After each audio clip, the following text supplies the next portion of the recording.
La micción efectiva es cuando ustedes van a orinar y no queda nada en el camino, nada en el conducto. Se elimina todo, por lo tanto ustedes no tienen por qué tener infección urinaria. Primer consejo. El mecanismo de defensa de la vía urinaria, para evitar las infecciones urinarias, es el pH, la densidad urinaria que tienen ustedes y la micción efectiva. Gracias al pH, a la densidad que ustedes tienen en su orina y a la micción efectiva, ustedes no van a tener infección urinaria. Otro concepto. Desde el cáliz hasta la punta de la uretra del hombre, todo es fibra lisa. Fibra lisa. Por lo tanto, la fibra lisa es susceptible de elongación. Van a ver cuando ustedes ven las imágenes, cómo el cristiano aguanta con 3.500 centímetros cúbicos de orina en la vejiga, cómo aguanta una hidronefrosis bruta en uno de los riñones, cómo aguanta ese cristiano. Entonces, buenas noches, jóvenes. Entonces, jóvenes, son conceptos que ustedes no tienen que tener, ¿cierto? Fijo. Otro concepto fijo que tienen que tener es que toda obstrucción aguda de la vía urinaria causa dolor. Adelante, pase. Se acompaña siempre de un dolor intenso. Y toda obstrucción crónica deja de doler. Porque van a ver ustedes cómo puede ser que un cristiano aguante semejantes calculados en el riñón y sin dolor sigue viviendo tranquilo. Lo que pasa es que cuando hay un proceso obstructivo del ureter, el riñón avisa, comunica y me duele, pero ustedes con tanto analgésico, con tantas tabletas, con inyecciones, hacen que eso se vaya aplacando, pase. Y el mecanismo de defensa, bueno chicos, es ese dolor tan intenso que a poco va disminuyendo y de una obstrucción aguda se convierte en una obstrucción crónica. Y lo crónico ya no duele. Y comienza ese riñón a dilatarse y se acompaña de grandes infecciones urinarias. ¿Entienden? Hasta ahí. Bien. Habíamos quedado en hidronefrosis, ¿no es cierto? Pero hay otros puntos que quiero que me entiendan claramente de todo lo que vamos a ir hablando y vamos a ir mostrando con la computadora. ¿Entienden? Vamos a ir viéndolo. Pero, ¿por qué he hecho estos dibujos? Bueno, chicos, adelante. ¿Por qué hice estos dibujos? Porque quiero darles previamente una explicación de lo que vamos a ir avanzando. ¿Por qué? Porque una vez que comencemos a mostrar las imágenes, vamos a ir un poquito más apurados porque son varias imágenes. Como nos quedan todo un buen tanto de imágenes, entonces yo quiero que me entiendan. Yo no quiero ir apurado para que después ustedes se queden sin entender este tema. Bien, dicho esto, jóvenes, vamos a ver. Esta es la vejiga, ¿no es cierto? Es una vejiga, digamos, ya soy un pésimo dibujante joven, pero bueno. La vejiga es un receptáculo, un reservorio, que tiene 3 paredes musculares, tiene una mucosa, una submucosa y una serosa que lo cubre. Entonces, a ver, vamos a hacer una cosita acá que quiero. Tenemos, en las paredes musculares tenemos la fibra longitudinal interna, se llama músculo deprusor, fibra longitudinal interna, fibra longitudinal externa y son fibras circulares las que están en la parte media, ¿de acuerdo? Aquí esta línea roja es la mucosa y la submucosa, digamos. Bien, ustedes van a orinar en ustedes la vía, o sea, desde el cuello de la vejiga hasta el exterior en ustedes está expedito. No hay ningún problema. Ustedes le viene el reflejo de la micción, la vejiga se contrae y ustedes eliminan todo su contenido. Hay una micción efectiva, por eso no tienen ninguna infección urinaria. Bien, ¿qué pasa cuando comienza a alterarse o aparece alguna fase, joven? ¿Sí? ¿Con quién? Conjunta, pero no insulta. Catarina, que es mi gran amigo, no va a venir, porque la clase iba a dar virtual, creo. Pero más allá fue, ¿qué urología? Ya, está bien. Entonces, el camino está expedito, ¿ya? Cuando aparece alguna patología, ya sea en la infancia, les dije, toda patología obstructiva en infancia generalmente pasa, si es de urología pasa. En la infancia generalmente es de origen congénito. Toda patología obstructiva urológica en edad adulta como ustedes va a ser una patología adquirida. Me refiero a un ejemplo. Este joven está chalín ahorita, pero resulta que al retornar a su casa, el colectivo, en moto, lo que quiera, tiene un accidente, una lesión en la uretra, se presenta una estenosis de uretra y comenzaron los problemas para este joven. Ya estamos frente a una uropatía obstructiva, ¿cierto? La próstata, ya ustedes me miran y este viejo ya debe ser prostático, y lo soy, claro que sí. Ustedes van a llegar a mi edad, jóvenes, todos van a llegar. El camino que estoy recorriendo también lo van a recorrer ustedes. Y saben que de 100 hombres, solo 2 se libran de una patología prostática. Entonces, van a llegar. Cuando comienza el problema prostático, entonces ustedes saben que ya este camino que era así como en ustedes, esto se está cerrando. Entonces el camino se hace más angosto.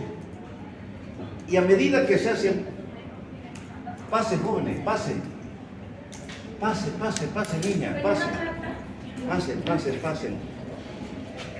mientras no entren a conversar, pasen. Y mientras no entren a enamorar, pasen también. Pues pasan pues cortejitos, no entran con la corteja, van y se sientan para acompañar, ya sea el hombre o la mujer al hombre. Pero esos son los que conversan y ríen, y si los pillan están fregados. Bueno, entonces se va obstruyendo. A medida que se va obstruyendo, entonces el hombre hace mayor esfuerzo para orinar. Y ustedes saben, jóvenes, que para eliminar el contenido de orina de la vejiga, tiene que haber una presión intravesical en el ureter. Para que la orina baje del riñón a la vejiga, es en base a presiones, porque el peristaltismo ocasiona una presión, ¿no es cierto? Esa es una presión que sufre la vejiga para que ustedes orinen.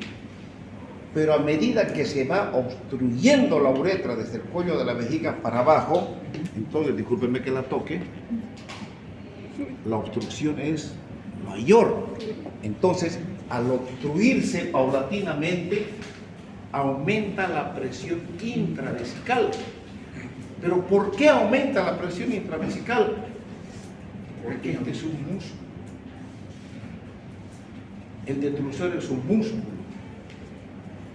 No me van a comparar a mí, que soy ya un hombre mayor, con la musculatura más o menos, algo tengo, con uno, por ejemplo, el joven de allá, fisicudango. Entonces, la presión que yo haga con mis manos no va a ser la misma presión que va a hacer el joven. ¿Por qué? Porque él tiene mayor fuerza de contracción, mayor poder muscular. Él es mucho más, cuanto más músculo, mayor fuerza de contracción, ¿no es cierto? Entonces, este detrusor, para vencer esta resistencia, que al comienzo la obstrucción es leve, pero se va acentuando y se va cerrando más el cuello de la uretra prostática o el cuello de la vejiga, entonces el detrusor comienza a engrosarse, comienza a crear musculatura para poder vencer esta resistencia. Se hace, el músculo se hipertrofia para vencer esta resistencia. Y como el músculo se hipertrofia, hay mayor aumento de contracción del detrusor, mayor aumento de presión intravesical para vencer esta resistencia. ¿De acuerdo? Sí. Y hay estos jóvenes que pasen, los quieren entrar, entren, porque después ya no van a entrar. Lleguemos 5 minutos. Y nada, pasen.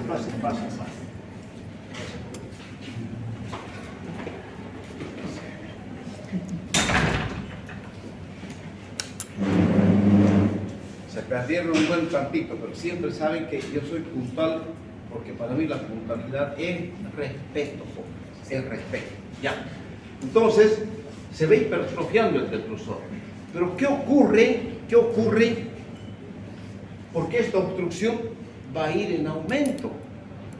Yo no quiero operarme de mi próstata y esta obstrucción, la próstata sigue creciendo. Ya cuando toque hablar de hiperplasia prostática, hablaremos por qué crece la próstata.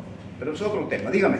Al hipertrofiarse la musculatura del detrusor, ¿también disminuiría la cantidad de orina que puede retener? Nada, señor, nada todavía. Permanece la misma cantidad. La misma cantidad.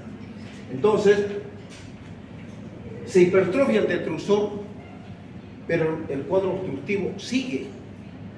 Y pase, si quiere entrar rápido, entre. Entonces, a medida que no se soluciona el proceso obstructivo, es una defensa natural, es una defensa normal que tenemos los hombres o los humanos ante este proceso obstructivo. Entonces, ¿qué hace el detrusor? Forma trabéculas. Como tenemos un músculo que tiene 3 capas, entonces ciertas fibras musculares se van hipertrofiando y forman como un cordón de músculo que va de aquí hasta donde está la señorita de lentes y de aquí va donde ese señor de camisa o de chompa negra y se van criando haces musculares hipertrofiados, gruesos, como unas cuerdas, si me permiten, como unos cables, cosa que al comienzo, para vencer la resistencia de esto, estas trabéculas favorecen el poder de contracción de toda la pared vesical para eliminar el contenido de orina y vencer esta resistencia. Es el primer paso. Pero ustedes saben, jóvenes, que si yo le digo a este joven que aparentemente es deportista, si le digo, vaya abajo y vuelva a brincar, ahorita baja corriendo y sube corriendo. Otra vez usted vaya y vuelva. ¿Qué va a pasar con la segunda avenida? Dejen celulares, los pillo whatsappeando, por Dios que yo los voy a botar. Ya les vuelvo a reiterar, si no quieren estar, váyanse, pero no me distraigan, les estoy avisando. Si le digo a este joven, vaya por segunda vez, ¿qué va a pasar? ¿Va a tardar el mismo tiempo que tardó la primera vez o no? Si el tono tiene estimulado, más rápido. ¿Qué va a pasar con él? A cansar. ¿Cómo? Se va a cansar, entonces el músculo sufre una fatiga muscular. Sí. Cuando el músculo se va cansando, sigue la presión intravesical, pero el músculo se va cansando ya. Y la mucosa va penetrando entre los haces musculares por la presión, porque sigue esto, ¿entienden? Y la mucosa, no crean que el detrusor es un tejido muscular que tiene su capa, entonces no es hermético. Entonces la mucosa, juntamente con la submucosa, va penetrando en los haces musculares y no pasa todavía la pared de la vejiga. Eso se llama celda. es el segundo punto de complicación del proceso obstructivo a nivel de la pared vesical. A nivel de la pared vesical. Este proceso sigue. No quiero operarme. Sigo levantándome en la noche a orinar. Sigo pujando para orinar. Pujar significa maniobra de marsal, ¿cierto? Me cuesta más. Y sigo haciendo mayor fuerza para vencer esta resistencia y contraer mi vejiga. De esta celda, la mucosa se va para afuera de la vejiga. Sale de la vejiga y esto se llama divertículo. Divertículo. Pero ¿qué pasa con el divertículo? Ahí comenzaron con más intensidad los problemas urinarios para el paciente. ¿Por qué? Porque si no, fíjense, esto tiene mucosa, pase, joven, si quiere pasar. Esto tiene mucosa y esta es la serosa, ¿no es cierto? No tiene más. No, ¿por qué? Porque no hay músculo. Y si no hay músculo, este divertículo ¿se contrae o no se contrae? No se contrae, es una bolsa que no se contrae y la misma se llena de orina. Esa orina detenida, ¿qué va a pasar con la orina detenida? Se infecta la orina. Esa orina detenida, ¿de qué está compuesta la orina? ¿De qué se compone? ¿Qué? Ya, agua. ¿Qué más? Solutos. Cristales de ácido úrico, oxalato de calcio, fosfato de calcio, amonio, magnesio, ácido úrico, en fin, tiene hartos cristales. Ustedes son los cristales que forman la orina. El solvente es el cuarto, esta aula. Ustedes son nosotros somos los cristales y todo lo que nos rodea es el agua. Entonces, si estamos detenidas, si esta orina está detenida, ¿qué va a pasar con los cristales? Se pueden volver. Se precipitan, pues, precipitan hacia el fondo, Forman cálculo. y van a formar cálculo. Y ese cálculo, en permanente contacto con la pared, con esta mucosa, puede originar tranquilamente un cáncer de vejiga. ¿De acuerdo? Sí. Ya. Esto, cuando mostremos las imágenes, vamos a ir avanzando rapidín, porque hay harto que leer y que ver, pero ya esto ustedes lo están entendiendo. Si no entienden, lo puedo volver a repetir, me interesa que lo entiendan, ¿no? Ya. Este otro dibujito, ¿qué significa? ¿Se acuerdan que hablamos de infecciones, uropatía obstructiva supravesical e infravesical? Sí. ¿No es cierto? Ya. Esto es lo importante que pasa con la vejiga. Con lo que pasó con el riñón, ya vimos con ustedes, ¿no es cierto? La hidronefrosis y la destrucción del parénquima renal. Ya vimos que si se obstruye un solo ureter, ¿en qué termina este cuadro? Uropionefrosis. Pero si la única vía de salida se obstruye, eso va a comprometer a los dos riñones y nos lleva a una insuficiencia renal. Perfecto. Pero ahora tenemos que saber el meollo, la esencia de lo que ocurre cuando ustedes van a orinar. ¿Cuál es lo fisiológico? ¿Qué ocurre con la fisiología? Aquí tenemos, aunque mal dibujado, este es el meato del lado derecho.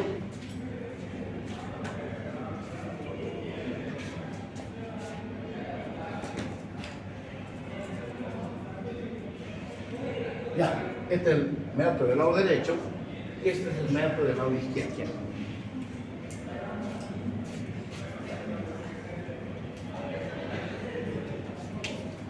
¿Qué pasa en el momento de la micción? ¿Por qué ustedes cuando van a orinar eliminan todo y nada de ustedes refluye hacia los riñones, ¿no es cierto? ¿Por qué? Porque todo está perfecto. Pero ¿por qué todo está perfecto? ¿Qué factores juegan para que haya perfección en ustedes? Esto que se llama trígono, el libro que ustedes, que les dije que lean, es el libro de Smith. Fíjense la figurita donde están los dos meatos y hay como una lomita que une los dos meatos. Ese es el trígono. Es el trígono vertical de mucha importancia en esto que de un momento les voy a decir. Este es el trígono. ¿Cómo está compuesto el trígono? Dos meatos. Aquí nosotros vemos que el ureter viene desde el riñón, ¿no es cierto? Baja el ureter, hemos dicho que se divide en tercio superior, medio y tercio inferior. Ya. Hay un músculo tan importante antes de entrar a la vejiga que se llama el músculo de Valdeir. Músculo de Valdeir. ¿Se acuerdan de eso o no? Sí. Bien. Anatomía, ¿no es cierto? O es que faltaron ese día a clase de anatomía y no se están acordando. Bueno, este es el músculo de Valdeir, que es de mucha importancia en la fisiología de la micción en el cristiano. ¿Qué pasa? El detrusor hemos dicho que tiene tres tipos de fibras: longitudinal interna, longitudinal externa y circular media. Entonces, hay un trígono interno o profundo y hay uno externo. ¿Por qué? Porque estas fibras longitudinales acompañan al ureter y van hacia el otro lado del meato. Son prolongaciones de la fibra longitudinal, tanto interna como externa. Entonces, este es un lazo de unión entre los dos meatos, que son dos orificios. ¿Y qué función cumple el trígono? Desembocar. El trígono es un músculo. Deme su mano. Y usted deme sus manos.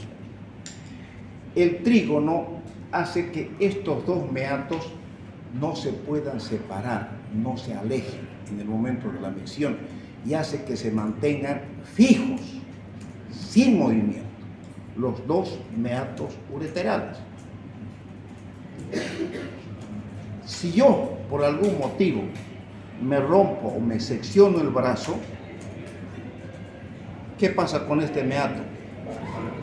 Se aleja, y al alejarse ya no va a haber nada que lo fije con este otro meato, y al alejarse va a presentar reflujo.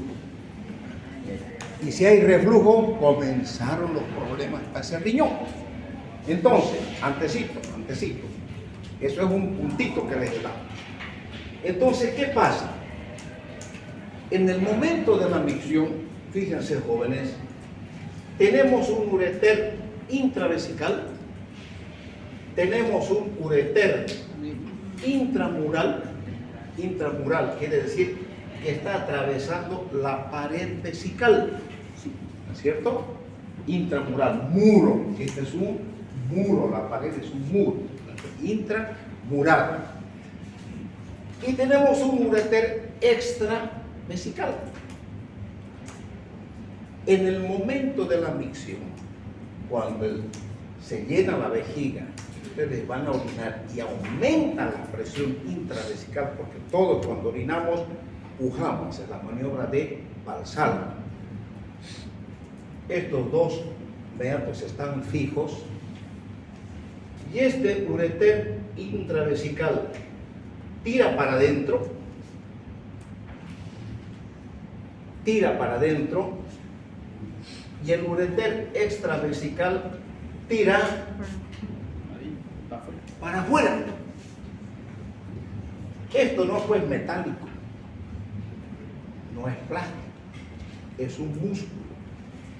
Y si yo tiro para abajo y tiro para arriba, ¿qué va a pasar con el ureter intramural? Tensa. ¿Cómo? Tensa. Se tensa, ya, pero una palabrita mejor. Si es un conducto, se cierra. Se cierra. Este tira para arriba y este tira para adentro, esto se cierra. Y de esa manera, al cerrarse, en el momento de la micción, se evita que la orina refluya hacia el riñón. Ya no refluye hacia el riñón. Entonces, este trígono, existe un trígono superficial y hemos dicho que existe un trígono profundo, que en el hombre llega hasta el esfínter externo. El esfínter externo hemos dicho que es fibra estriada, es un esfínter voluntario. Y el esfínter interno, o el de la vejiga, es fibra lisa. Por lo tanto, es involuntario. Nosotros cuando operamos la próstata, sacamos la próstata, adiós el esfínter interno, solamente el cristiano se queda con el esfínter externo. No hay más. Entonces, ¿qué pasa? Ahí está cuando nosotros operamos una próstata, o ustedes por cualquier motivo tienen alguna lesión del trígono, se secciona, hay una sección del trígono, comenzaron los problemas.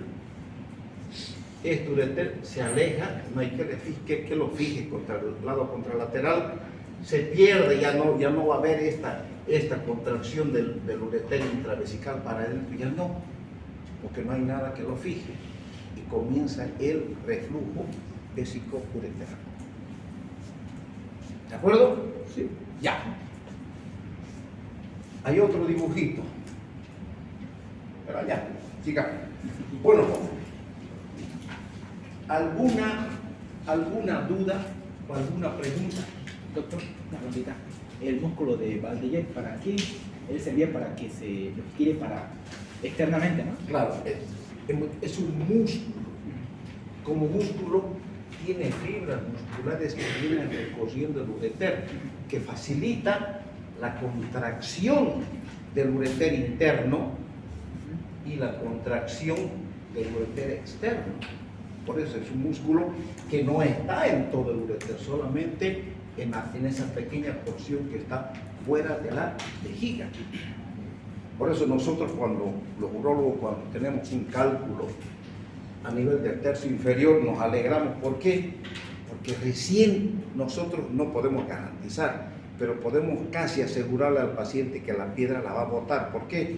Porque la tamsulosina solamente actúa en el tercio inferior gracias al músculo de Valdeyer.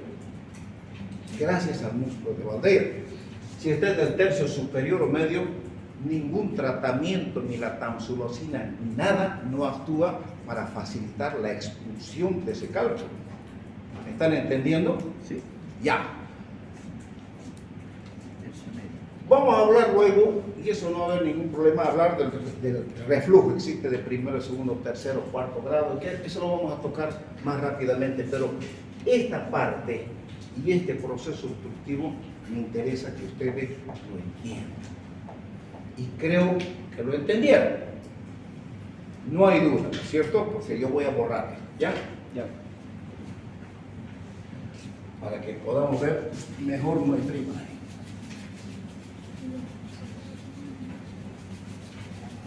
A ver, por favor, joven, cógeme para que no me reclame que viene detrás mío.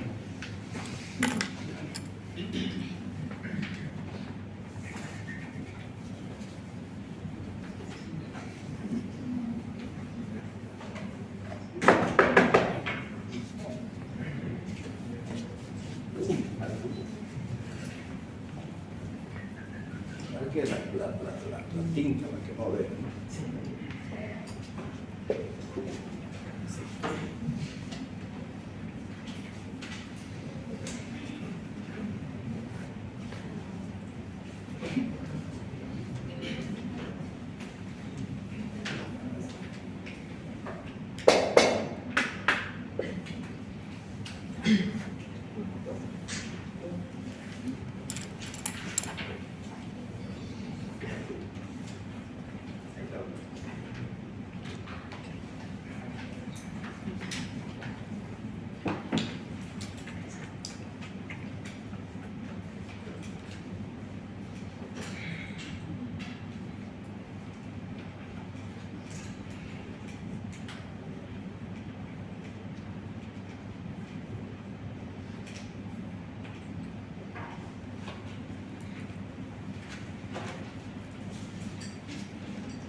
Dame solución.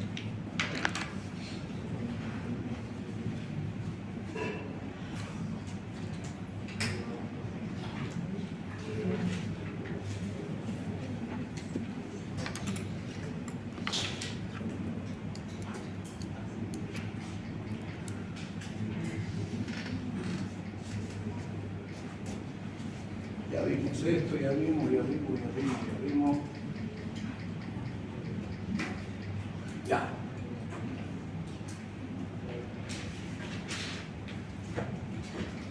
Quedamos ahí, ¿no es cierto?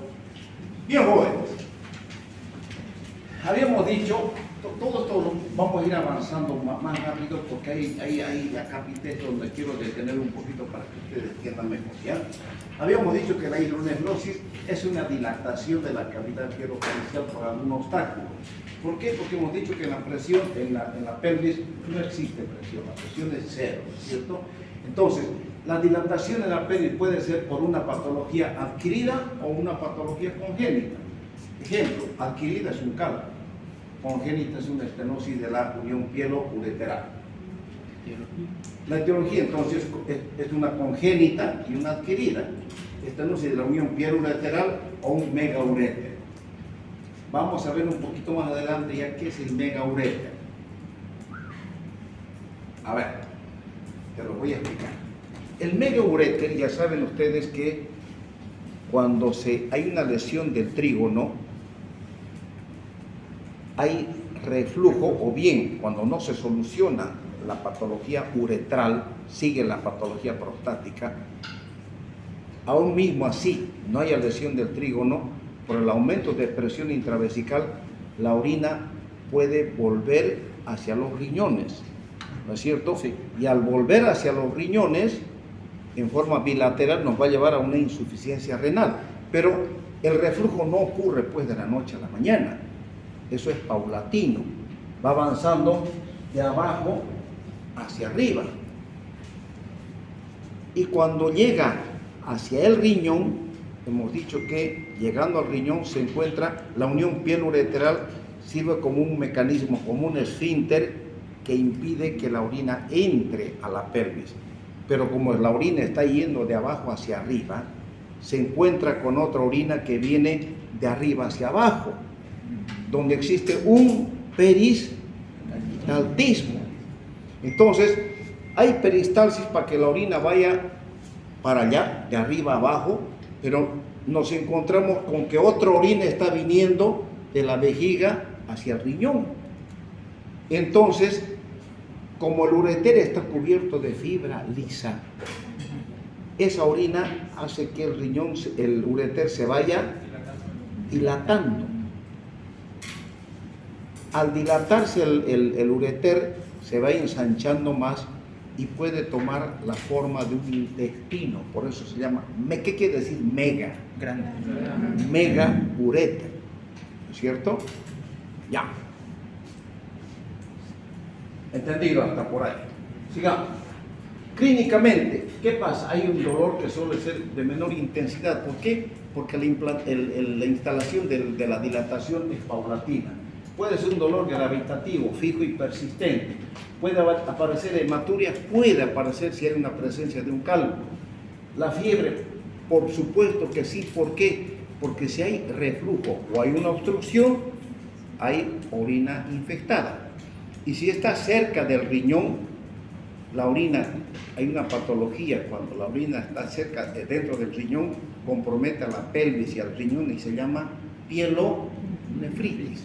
Este es tema de otro tema mucho más adelante, pero la pielonefritis es un cuadro agudo que es grave si no lo tratamos, ¿cierto? ¿Qué hay a la palpación? Podemos encontrar masas grandes cuando hay grandes hidronefrosis o tumores. Nosotros los palpamos fácilmente el riñón. El diagnóstico de la hidronefrosis.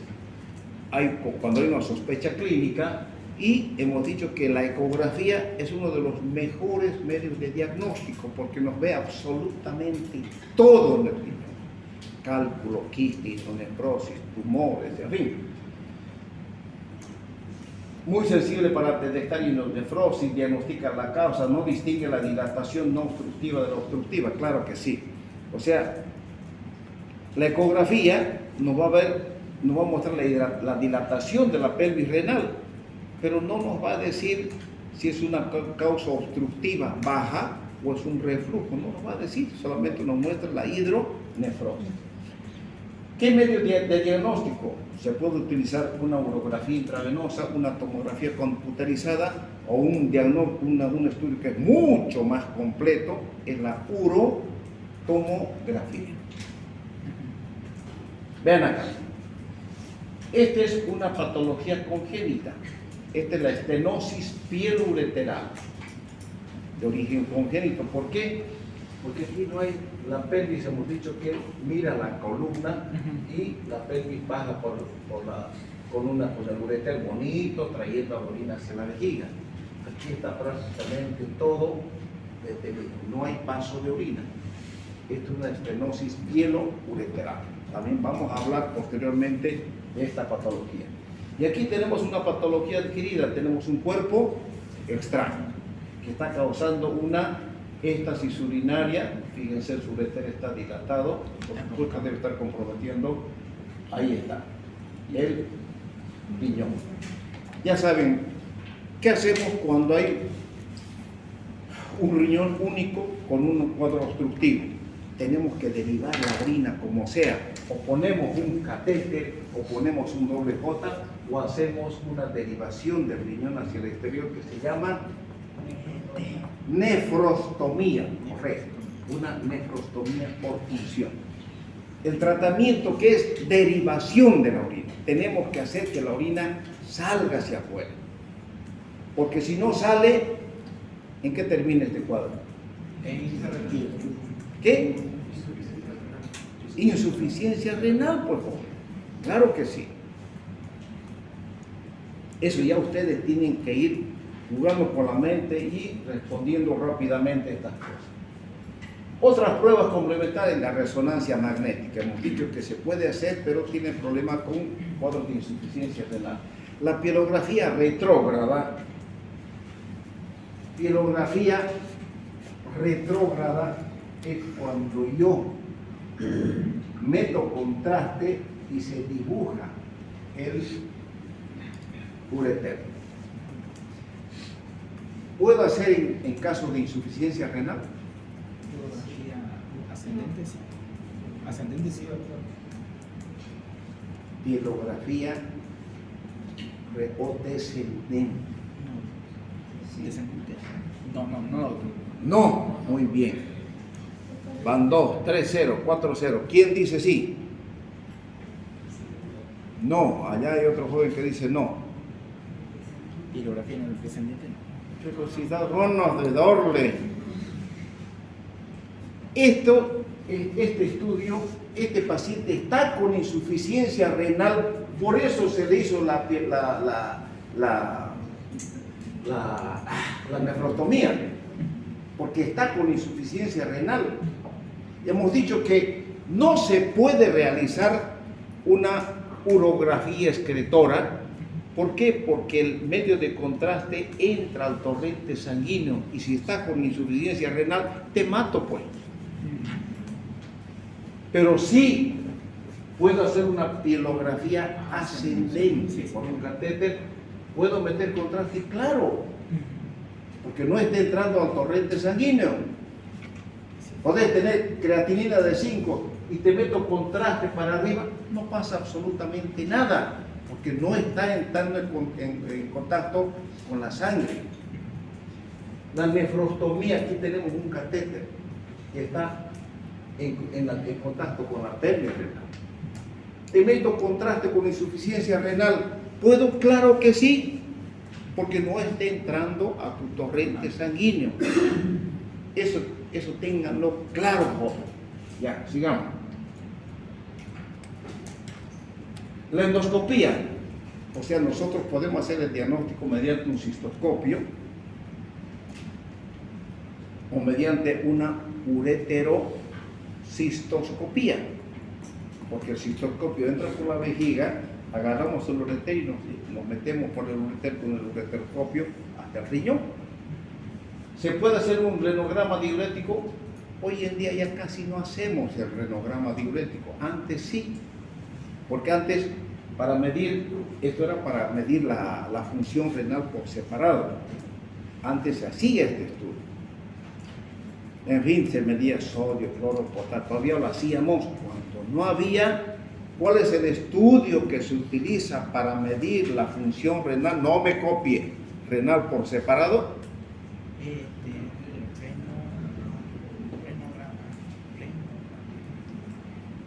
A ver, 10 puntos para que respondan.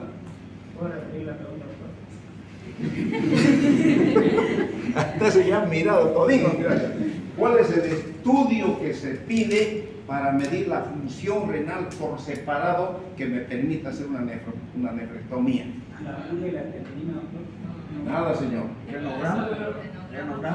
Radiorenograma. El radiorenograma. Ese me mide la función renal, no la urografía excretora, el radiorenograma, porque ese me mide la función renal por separado, donde me indica un 80% de función renal y el otro me va a medir. Si un riñón está funcionando al 80%, ¿cuánto funcionará el otro? 20 pues, porque es 50 y 50. Mientras uno se va dañando, el otro va aumentando. Ya. ¿Cómo se debe manejar una hidronefrosis? Valorar la necesidad de derivación. Si tenemos los dos riñones,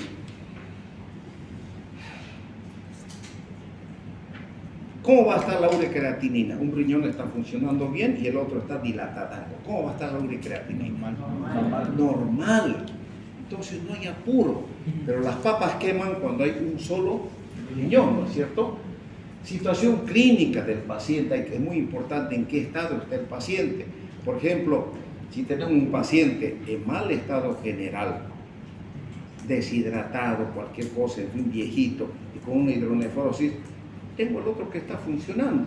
Entonces lo pondré mejor en mejores condiciones, lo hidrataré bien para poder hacer un estudio contrastado, hacer el manejo clínico. Hay que ver la causa de la obstrucción y la repercusión sobre la unidad renal, o sea, hasta dónde me está complicando. ¿Qué quiere decir esto? Suponiendo,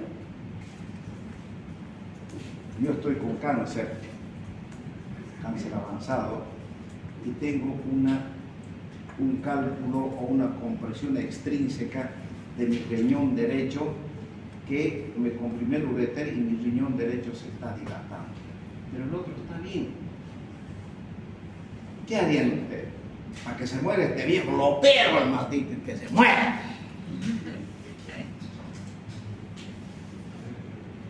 ¿Qué hacen? ¿Cómo dijo, doctor? No lo entendí bien. A ver, digo usted, Jorge. Ah, ya tiene un tumor. Ya. Está bien, es un criterio que yo respeto. Jóvenes, equivóquense aquí. Está bien. ¿Qué haría usted? ¿Usted levantó la mano? Pero ya, entonces, igual le pregunto. Yo estoy con un cáncer terminal. Mi riñón izquierdo está funcionando bien y mi riñón derecho hay una masa que me comprime el ureter y me causa una hidronefrosis. Hay que hacer eso. ¿Cómo? Sería dejarlo nomás por vía terminal. Y aparte con un solo riñón puede. Correcto, jóvenes. No afecta nada. Toda conducta quirúrgica debe ir a mejorar la calidad de vida de un paciente. Si no mejora la calidad de vida, joven, déjelo que se muera, pues si la vida es normal. La muerte es una cosa natural. ¿Y por qué hay que tenerle miedo? Que se muera un viejo como yo. Ya cumplí. Ya tuve mis hijos, son profesionales, hice mi hogar, hice lo que quise en esta vida, me di gusto profesionalmente, llegué hasta donde quise, conseguí lo máximo haciendo trasplantes renales, fui el hombre más feliz profesionalmente, feliz con mi mujer, con mi hogar, con mis nietos. ¿Qué más? Lo que ustedes no han hecho todavía. Entonces, por eso duele que un joven se muera. Yo ya cumplí mi ciclo, jóvenes. De aquí me van a decir, bueno, 65 años, se jubilan. Me jubilan del Hospital San Juan de Dios, automáticamente fuera de la universidad. ¿Por qué? Porque yo estoy casadito con el San Juan de Dios para que hagamos las prácticas ahí. Pero es un camino, la muerte es un camino natural, ¿no es cierto? Que no hay que tener miedo. Miedo, o sea, duele que eso le pase a los jóvenes como ustedes que recién están comenzando a caminar en la vida. Eso duele, claro que sí. Porque la vida es linda, joven, yo fui como ustedes jovencitos, ¿cierto? Entonces, a ustedes les queda mucho por vivir y ojalá vivan y se den gusto, lleguen cumplan su meta de profesional, estudian, ven, ya, no. Entonces, puede haber, o sea, hay una repercusión sobre la unidad renal. Déjenlo porque se muera, no pasa nada. Igual se va a morir, no lo va a estar operando, ni metiendo catéter, ¿para qué hacerlo sufrir? La naturaleza tiene que cumplir su función. Además, la ética profesional permite dejar de hacer cuando llegue el momento. No es, yo no acepto ni estoy de acuerdo que hay que darle hasta el último minuto de vida. Hay que luchar, hay que hacerlo. No, señor. Si no hay calidad de vida, ¿para qué? Cuando hablemos de fístula vésico-vaginal, les voy a contar historias lo que pasa con las mujeres. Y vamos a charlar. Sigamos. O sea, tiene que ir a solucionarse un tratamiento teológico. Por ejemplo, esta señorita tiene un mioma uterino que le está obstruyendo su ureter. Sáquenle el mioma para solucionar la obstrucción, ¿no es cierto? No le voy a hacer un reimplante ureteral y el mioma va a seguir creciendo. No puede. La causa etiológica de la hidronefrosis, ¿cuál es? El mioma. Saquen el mioma, ¿cierto? Ya. Y cuando el riñón se llega a destruir, hay una hidronefrosis importante sin parénquima renal, ajo del riñón. Ahora entramos a uropatía obstructiva del tracto urinario inferior.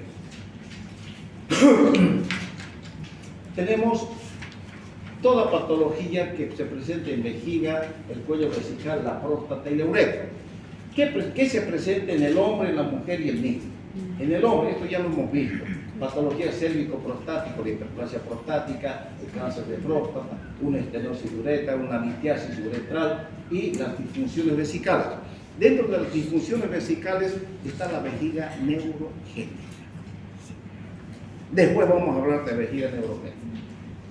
¿Qué pasa con la mujer? ¿Por qué hay alteraciones en la mujer?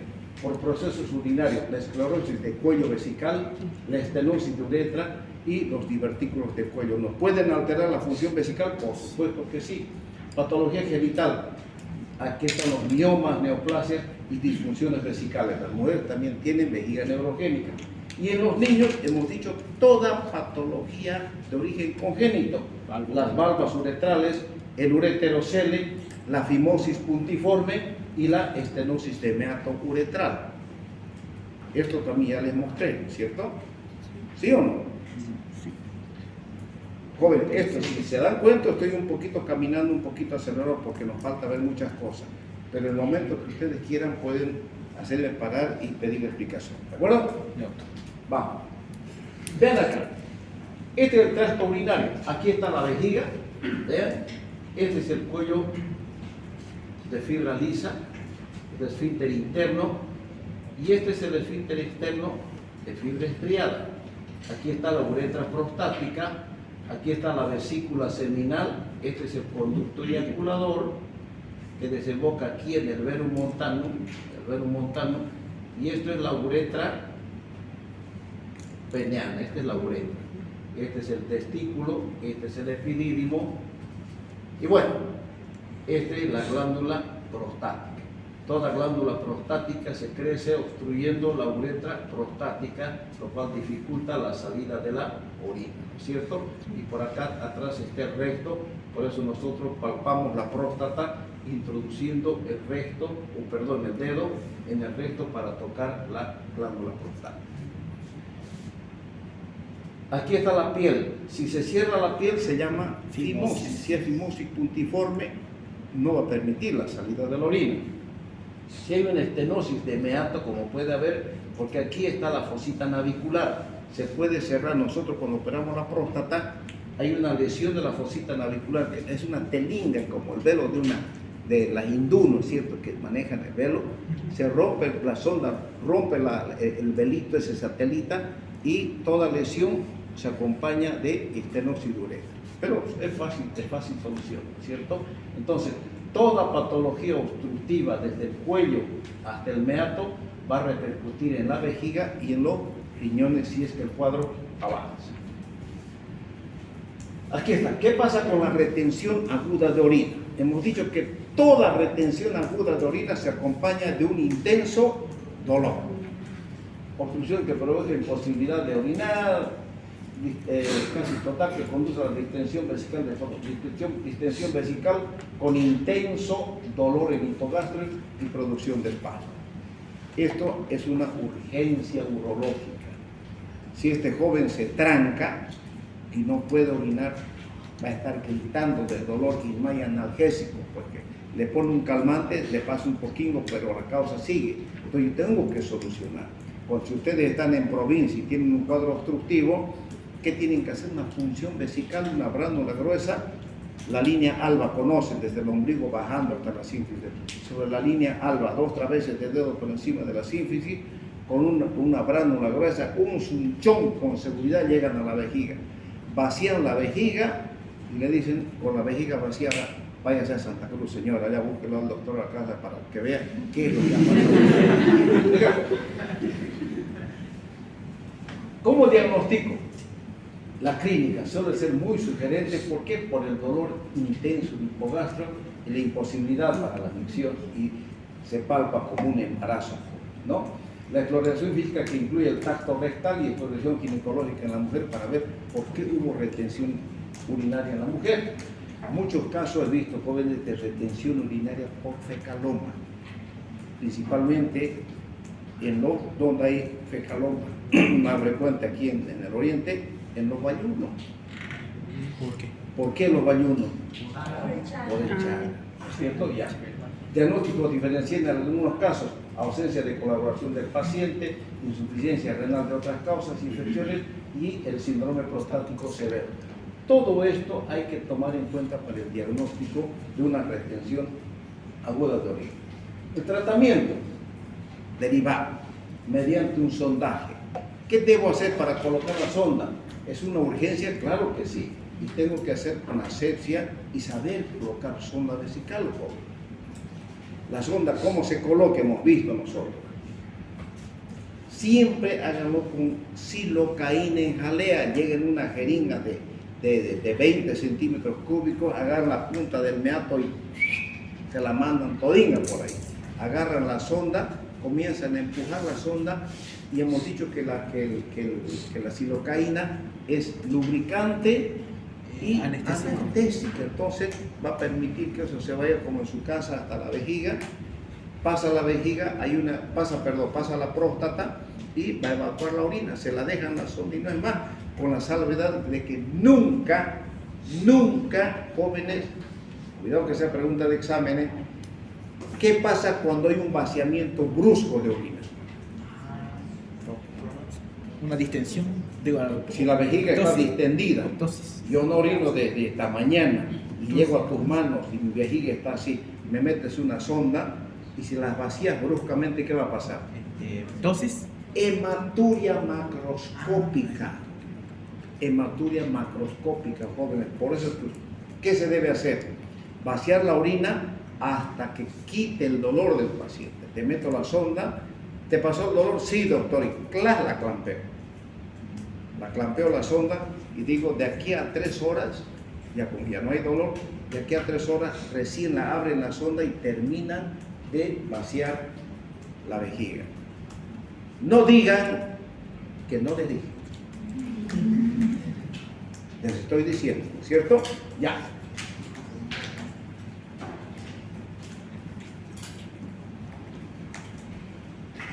También, aparte del sondaje, se hace la talla supravesical.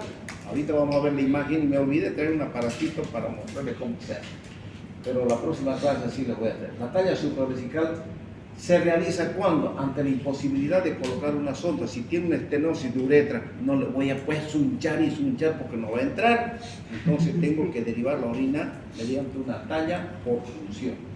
Cuando hay una patología uretral, cuando hay falsas vías, ¿no es cierto? Y el tratamiento definitivo tiene que ser etiológico. Si la causa de la retención es una estenosis, yo tengo que solucionar la estenosis mediante una uretrotomía interna o mediante una cirugía abierta.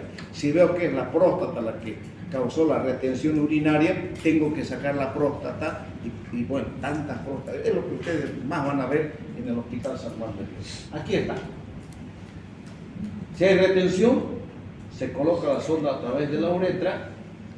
Y si no se puede por alguna estenosis uretral, esta es la talla vesical por función. Se deriva la orina. Y le dije, me olvidé, pero el próximo martes sí les voy a traer el aparatito con que hacemos la talla vesical. En cambio, la retención urinaria crónica, hemos dicho ya que deja de doler. El vaciamiento, se ocasiona un vaciamiento incompleto de vejiga de larga evolución, puede ser conocida e ignorada por el paciente. El paciente le dice que el viejito, conoció un viejito que evacué 3.500 centímetros cúbicos de orina y el viejito tranquilo anda, claro que día orine, porque andaba, parecía un embarazo de quinto mes. Bueno, usted no ha llevado obstetricia todavía. Entonces el viejito caminaba y se orinaba. Hemos dicho que la incontinencia se llama incontinencia de orina. ¿por rebosamiento? Por rebosamiento o incontinencia paradojal también. ¿Ya?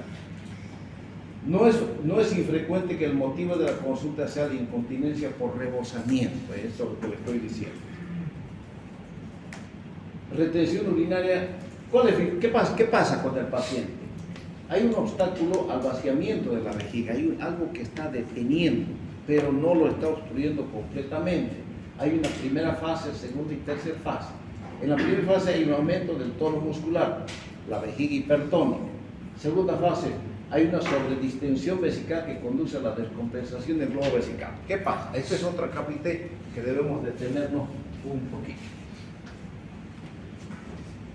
Todo lo que les expliqué sobre la celda, las trabéculas y el divertículo corresponde a esta primera fase. Pero hemos dicho que el músculo sufre una fatiga muscular. Y Diosito Santo nos ha hecho tan perfectos que si el cuadro obstructivo permanece y ya no puede contraerse más, entonces comienza la vejiga a adelgazarse.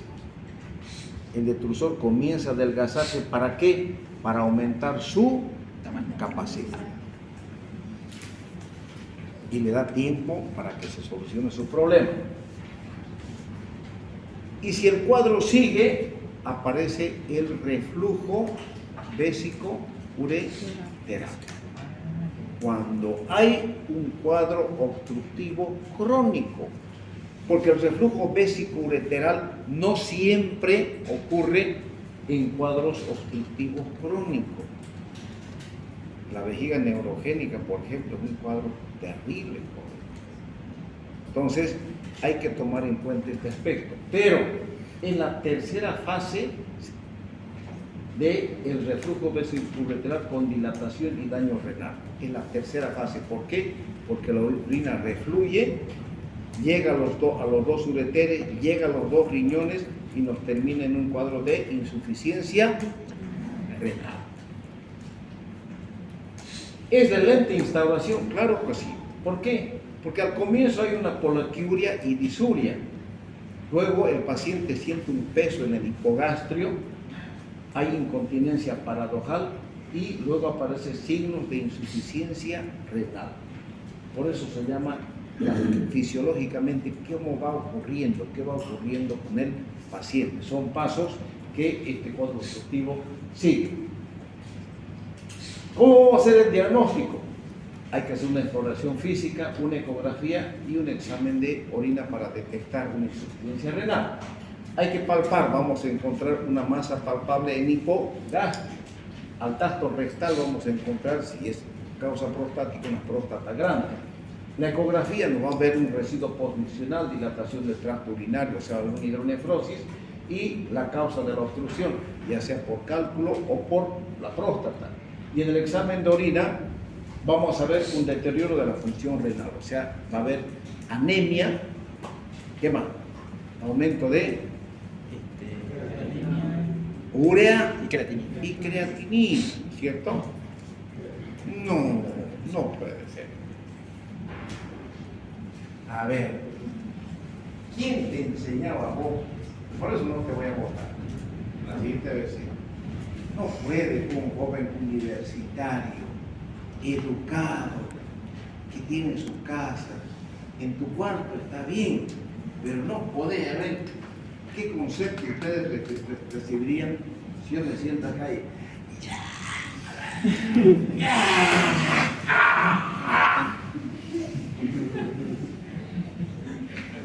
¿qué dirían de mí?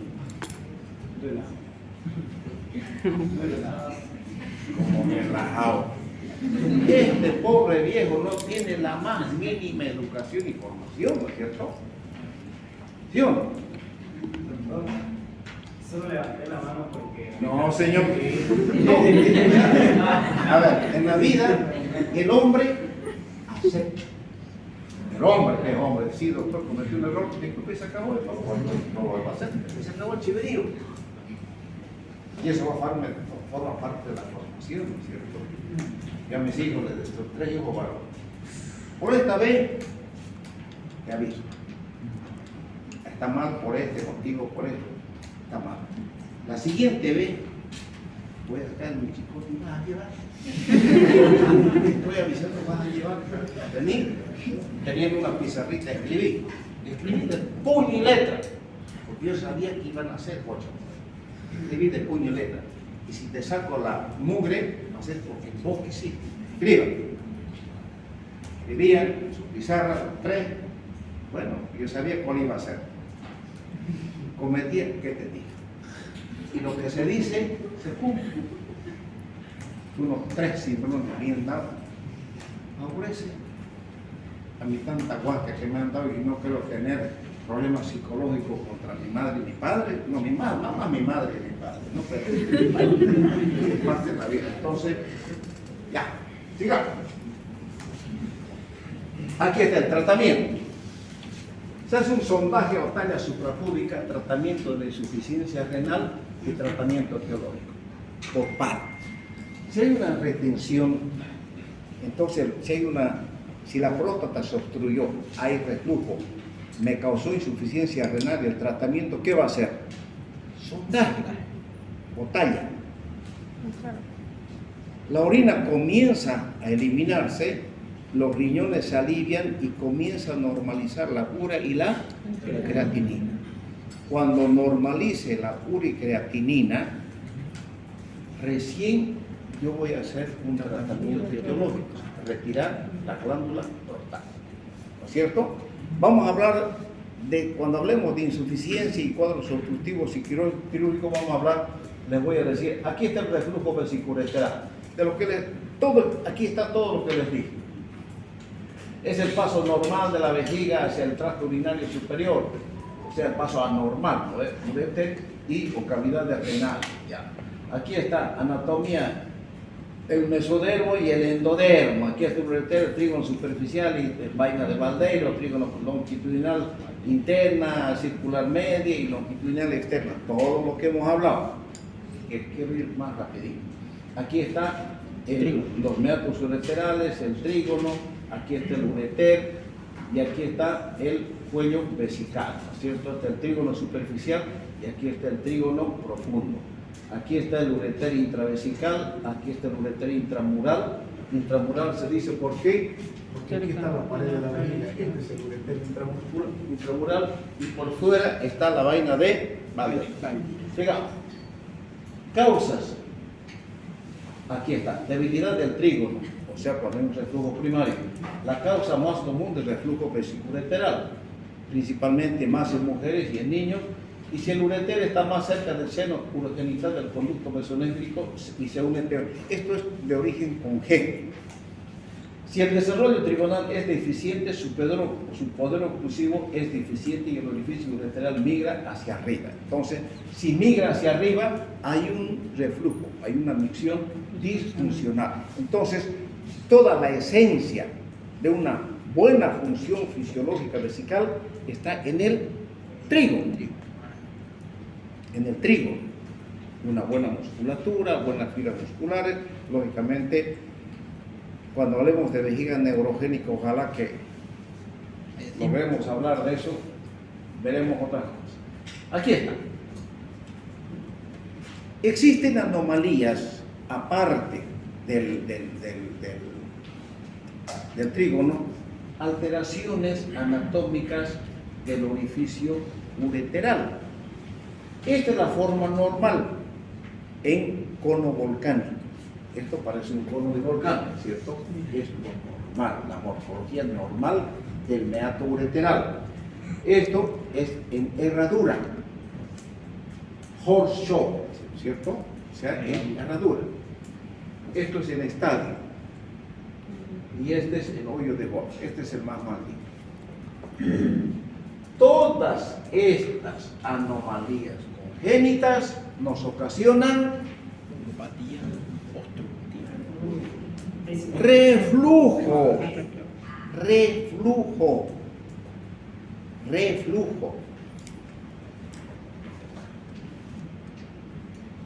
Ya. También existen, jóvenes, anomalías del ureter. ¿Qué pasa? Quiero que miren atentamente esta figura y díganme cuál es el ureter. Esta es una duplicidad renal, van a ver la cantidad de imágenes que tengo para ustedes previamente al examen y todo esto que les estoy hablando lo vamos a ver en imágenes, eso les garantizo. Esta es una duplicidad renal, no es una duplicación renal, es una duplicidad renal, no es un riñón doble. Esta es una anomalía congénita donde tenemos dos riñones unidos por su istmo, donde cada uno tiene su arteria, tiene su vena y tiene su ureter. Y tiene la peculiaridad de que la duplicidad renal puede ser completa, como esta, o incompleta. ¿Qué es completa? Este es el ureter superior. Fíjense, viene y se implanta debajo del ureter inferior, ¿correcto? Sí. Ya. Este es completo. Si esto se une a medio camino y termina como un solo ureter, es duplicidad renal incompleta. Ya. ¿Cuál es más largo y cuál es más corto? Miren. ¿Cuál? Correcto. La superior es más larga y la inferior es más corta. Entonces, la superior da dos anomalías aquí en el momento de la implantación del ureter en la vejiga. Da el ureterocele y da la ectopia. Anoten, ureterocele y ectopia en la unidad superior. Y la unidad inferior, por ser más corta, siempre se acompaña de reflujo. ¿De acuerdo? ¿Cómo era, doctor? ¿Ureterocele? ¿Podría repetir? Ectopía. Y una cosa más. Esto. Ectopia. Ectopia del meato ureteral. Ectopia quiere decir que no está en el lugar correcto el meato, está en otro lugar, ¿cierto? Sí. Reflujo vesicular. Ya. Fíjense, todo el el orificio ureteral ectópico, muy abajo en el cuello, carece de músculo liso y el reflujo es la regla. O sea, toda localización del meato ureteral que no tenga contacto, unión directa con el otro meato a través del trígono, siempre lleva a reflujo. Reflujo. Este es ectópico, está solino. No hay fisiológicamente nada que lo una al lado contralateral que haga que tire para adentro y el ureter intramural se cierre. No existe esa posibilidad. Entonces la orina refluye para arriba, ¿cierto? Ya. El ureterocele, fíjense, no sé si permite ver esto. Sí. El ureterocele, mis queridos jóvenes, es una prolongación. A ver, la mucosa existe, tanto intravesical como en el ureter. Existe mucosa. Entonces, hemos dicho que el ureter tiene un músculo, claro que sí. Pero el ureter termina acá y resulta que congénitamente hay una prolongación mucosa, solo mucosa, que está fija a la vejiga y termina en un huequito, en un puntito. Entonces, por peristalsis, la orina baja, pero se acumula acá en el ureterocele. Esa mucosa impide un buen drenaje de la orina. Entonces, esa falta de drenaje normal de la orina repercute en el ureter y en la unidad renal superior, ocasionando una hidronefrosis. El tratamiento es de lo más sencillo. Entramos por vía endoscópica con un bisturí eléctrico y hacemos un tajo y muestra. Ese es el tratamiento. Facilito.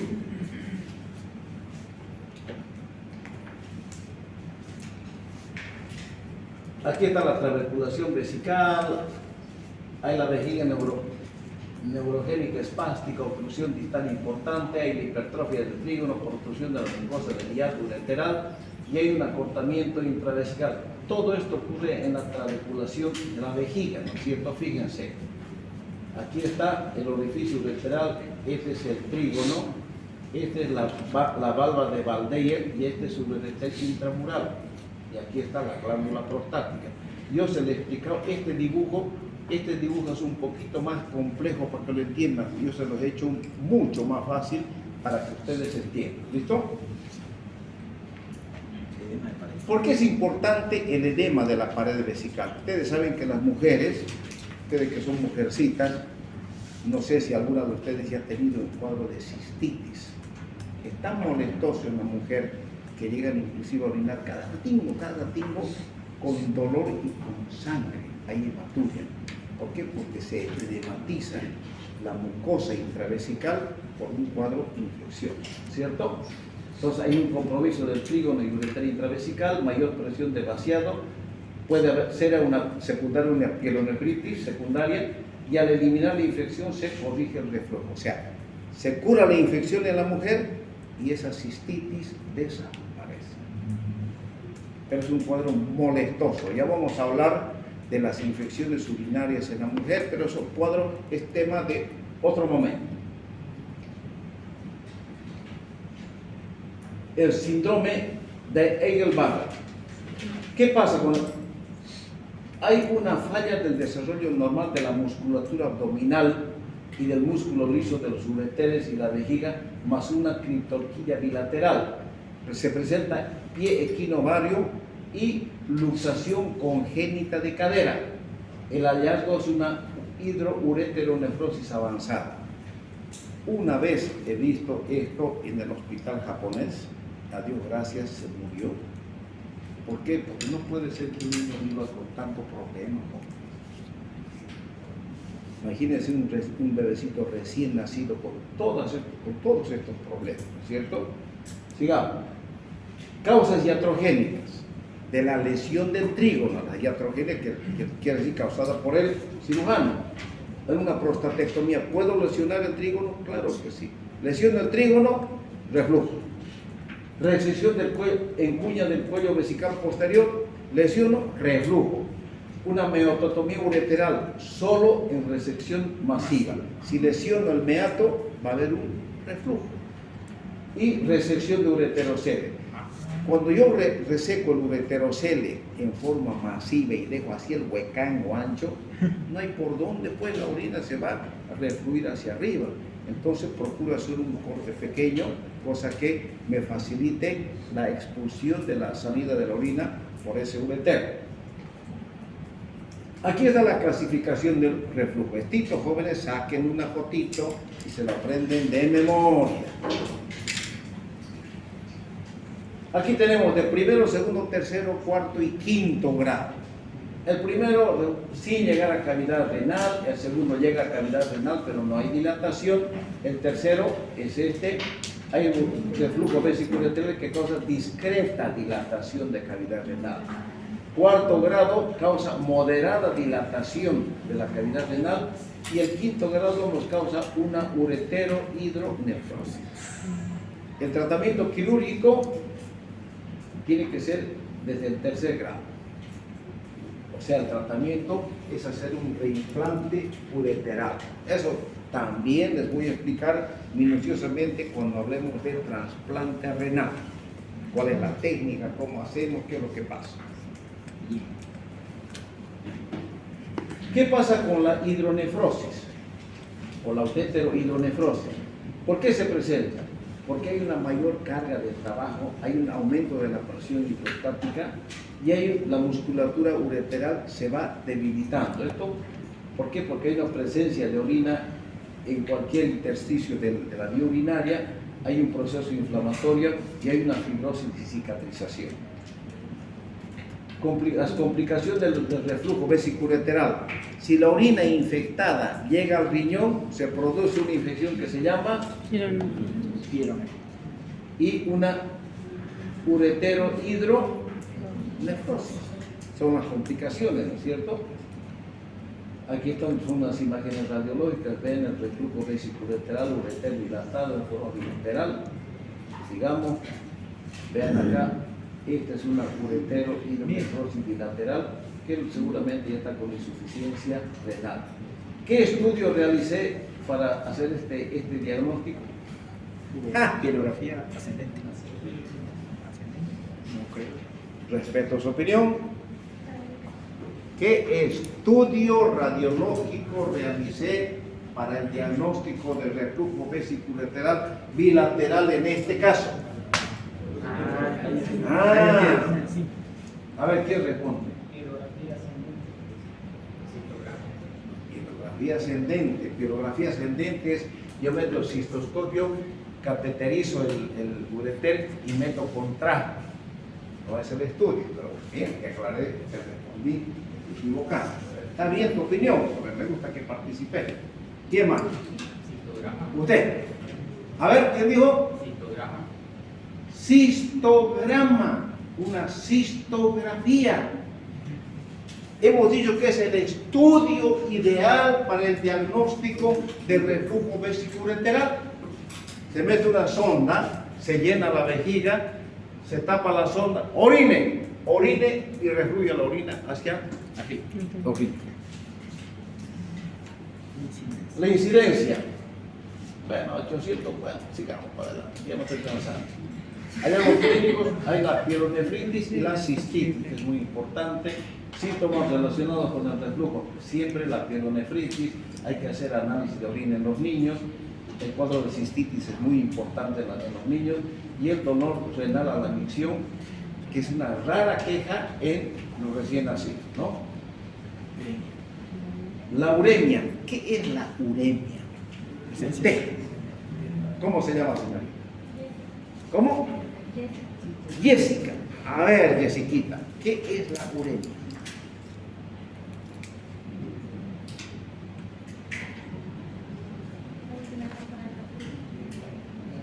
La última etapa del reflujo. A ver, a las mujeres, vamos a ver. Usted, ¿qué es la uremia? No, usted. Presencia de urea. Presencia de urea en la sangre. Existe un valor normal en la sangre, la urea, ¿no es cierto? Y la creatinina son valores normales. ¿Sí o no? Pero cuando hay insuficiencia renal, ¿qué pasa? Aumenta la urea y aumenta la creatinina. Entonces la uremia es aumento de urea en la sangre. Ya. Debido a la destrucción del parénquima renal mediante pielonefrosis o pielonefritis en ambos riñones. Y la hipertensión se observa en etapas posteriores a la pielonefritis. ¿Por qué se presentará la hipertensión? Jóvenes, otra vez, para que se acuerden de este viejo, lean, ¿qué les dije que lean? Fisiopatología, ahí está la esencia. Si yo les pregunto, usted de lente me decía, ¿por qué la hipertensión? Dígame. No es un mecanismo reflejo al reducir la tasa de filtración glomerular por fallo renal, el cuerpo intenta compensarlo con más presión para que haya más filtración. La hipertensión arterial. Estamos hablando de hipertensión arterial. ¿Por qué aumenta? Hipertensión arterial tiene que ser sistémica, ¿no es cierto? Sí. En todo el cuerpo. ¿Por qué? Por liberación de renina puede ser también compensatorio. Por eso el sistema renina, angiotensina, aldosterona. Correcto, sistema renina, angiotensina, aldosterona, pero ¿por qué? Disminución del filtro. Mucho tiene que ver Reflejo los vasos arteriales, ¿no es cierto? Y Reflejo ahí, renal. dígame, Una de usted, parte del sistema renal relacionada por la disminución del volumen. ya, Disminución del volumen. Entonces, ¿de el qué? cuerpo intenta Del retener volumen. el líquido en el sistema. no, la lesión está a nivel de la arteria. O sea, fíjense, la hipertensión ya es un cuadro casi terminal, no es primario, no es de inicio. Reflejo renal. Y ustedes tienen que saber, por ejemplo, si yo quiero saber, y ustedes ya han debido llevar en fisiología, ¿cómo yo me doy cuenta que este señor tan joven tenga una hipertensión? Yo debo pensar, jovencito, a ver, buscaré una causa renal. ¿Y cómo yo me puedo dar el saber si es de origen renal? Por el tamaño del riñón. No, nunca los tamaños, los dos riñones son exactamente iguales, pero cuando hay una diferencia notoria entre un riñón y otro, entonces, ¿qué pasa con la arteria renal? La arteria renal disminuye de calibre y siempre se mide la cantidad o producción de la renina a nivel de la arteria renal. Por eso está lo que dice su amigo, renina, angiotensina, aldosterona. Después tiene mucho también que ver este sistema de presión con los pulmones. A ver, si alguien voluntariamente puede leer todo este sistema, ¿qué pasa con el sistema renina, angiotensina, aldosterona en el cuadro de la hipertensión renal? Es un pedacito pequeñito, léanlo. Yo estoy seguro que de los internos que están haciendo en el Hospital San Juan de Dios no saben. Pero yo quiero que ustedes sepan. Léanlo, a ver quién sabe, pregunto la próxima clase. Sigamos. Una pregunta, doctor. Yo digo que usted es lo que mejor diría para mi fisiopato de todos los libros. Mira, en mis tiempos yo leía el libro de Christopher, pero no sé por último un buen, pero no apunte, pues, ¿no? Libro. Y ahí van a leer, lean, jóvenes, fisiopatología, y se van a llegar a un buen recuerdo mío. Entonces aquí están síntomas con la enfermedad, obstrucción de las vías urinarias. ¿Qué pasa con el prostático? Orina en sus zapatos, pues no es cierto, disminuye el flujo urinario. ¿Qué pasa cuando hay enfermedad de la médula ósea? Hay una paraplegia, cuadriplegia. ¿Qué pasa con estos pacientes? La complicación es una vejiga neurogénica. ¿Saben, jóvenes? Yo les voy a decir algo. Ya vamos a terminar. Y también ya me cansé. Antes, como parte de la calificación del trabajo de la práctica en neurología, yo les exigía que den oral, pecho a pecho, frente a frente, vejiga neurogénica. Con la intención no de molestarlos, no de fregarlos, sino con la intención que cuanto más sepan ustedes lleguen a un internado con conocimiento sólido. ¿Por qué? Porque si a esta señorita le gusta pediatría, los niños en pediatría tienen vejiga neurogénica, claro que sí. El de acá quiere ser cirujano. En cirugía hay vejiga neurogénica, claro que sí. La señorita quiere ser ginecóloga. En ginecología, ¿se ve vejiga neurogénica? Sí, claro que sí. En todas las especialidades donde vayan, ustedes se van a encontrar con vejiga neurogénica. Y para mí, les exigía, porque no había más cosas que ustedes conozcan la esencia, el motivo de por qué se altera la vejiga. Ustedes conocían, sabían mucho más que muchos alumnos que yo conozco. Pero ¿qué pasó? Resulta que los sindicateros, hubo una queja de los sindicateros, no sé si habla alguno por acá, o sea, los que van, los que pertenecen al Centro de Estudiantes de Medicina. Quejaron, que lo exigían, que era mucha exigencia, tenían que dar examen teórico, había un examen práctico que les pedía, calificaba la práctica por supuesto, pero la nota más importante para mí era vejiga neurogénica, donde ustedes me demostraban que sabían. Y eso lo promediaba vejiga neurogénica más su aprovechamiento de ustedes en la clase práctica, de las preguntas que hacía. Le pregunto, ¿no sabe este señor? Bueno, una rayita menos. Pero la preguntaba la señorita y sabía, entonces una rayita, listo. Entonces eso iba registrando de cómo iban las prácticas con ustedes. Pero llegaba vejiga neurogénica, veía, ha dado mal examen, pero en las prácticas, aquí tiene harto crucecitas, porque yo llevaba el registro práctico de ustedes, todos ustedes, porque lo tengo que tener, ¿no es cierto?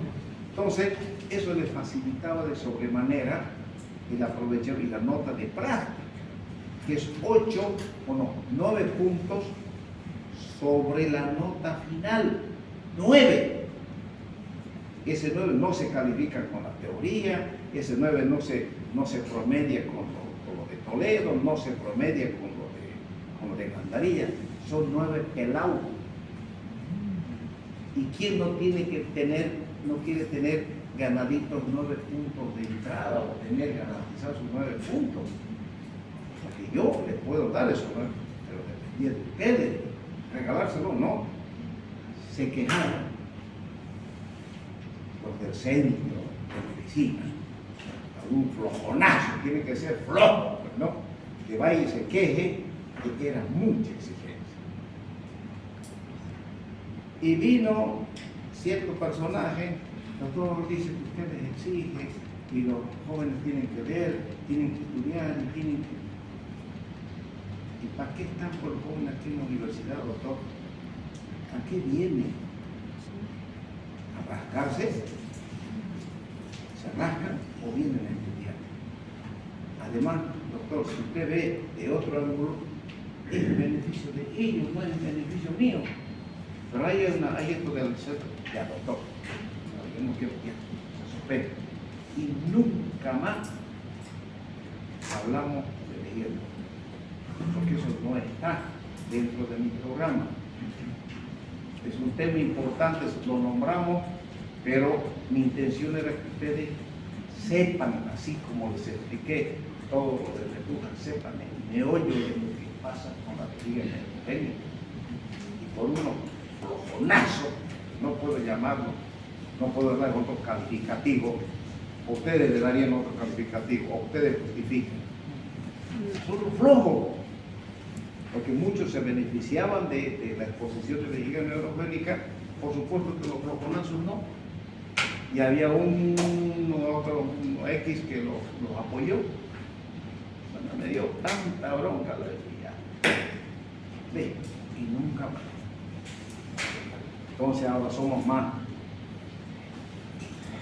Calificamos la parte práctica, pero ustedes se quedan sin saber esa parte esencial de la vejiga neurogénica. ¿Por qué? Porque es todo. Y no es así. No es así. Y un tema tan bonito, jóvenes. Bueno, sigamos, ya, pero esa fue la causa por la cual ya no di más vejiga neurogénica. ¿Qué vamos a encontrar en los hallazgos físicos? Una masa dura a la palpación.